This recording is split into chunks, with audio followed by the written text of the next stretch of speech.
we're asked to graph this function, finding the roots and the vertex of this parabola. So to find the roots, when people talk about roots, they're talking about the points of intersection of this function and the x-axis. So this is the x-axis here. This is the y-axis. And you're going to intersect the x-axis when y is equal to 0. So to find the roots, we set y is equal to 0. So we solve the equation x squared plus 4x minus 12 is equal to 0. All I did is I set y is equal to 0, and then I swapped the left and right hand sides. Now, to factor this, we have a 1 as a leading coefficient. So we don't have to do the kind of the all-out grouping. We can just think, are there two numbers whose product is negative 12? And if I add them, I get 4. So let's think about it. It looks like 2. Positive 6 and negative 2 would work if I would go through all of negative 12's factors.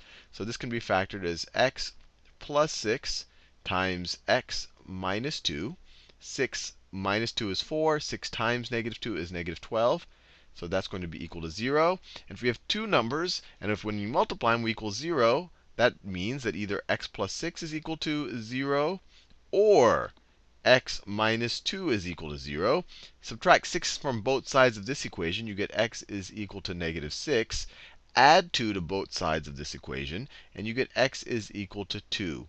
So y is equal to 0 when x is equal to negative 6, or x is equal to 2. So let's graph both of those points. X is equal to negative 6. Y will be equal to 0. So x is 1, 2, 3, 4, 5, 6. So negative 6 comma 0. That will be on the graph of this function, or the graph of this parabola. And also the point x is equal to 2. X is equal to 2. So 1, 2. Just like that. X is equal to 2. So this is the point 2, 0. Now to find the x value of the vertex, there's actually several ways of doing it. There is a formula that gives it to you.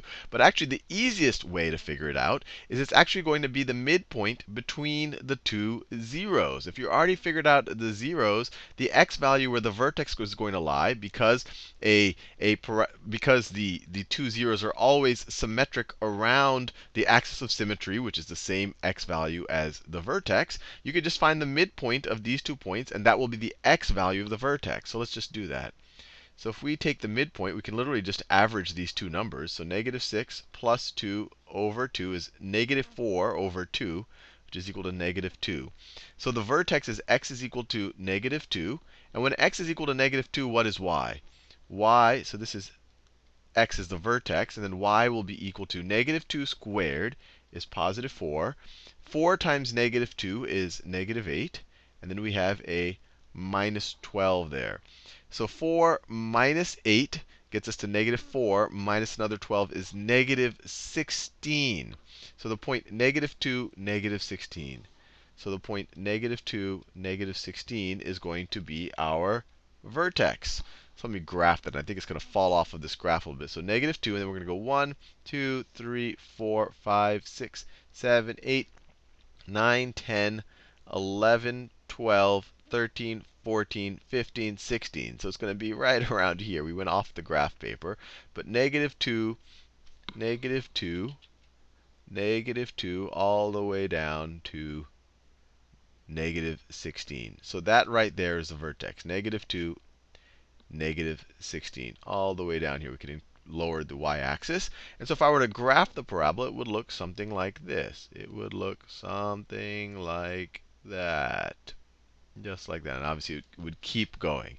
Now, I figured out the vertex in this problem just by averaging the x values of the two roots. That gave me the x value of the axis of symmetry, which is this right here. X is equal to negative 2.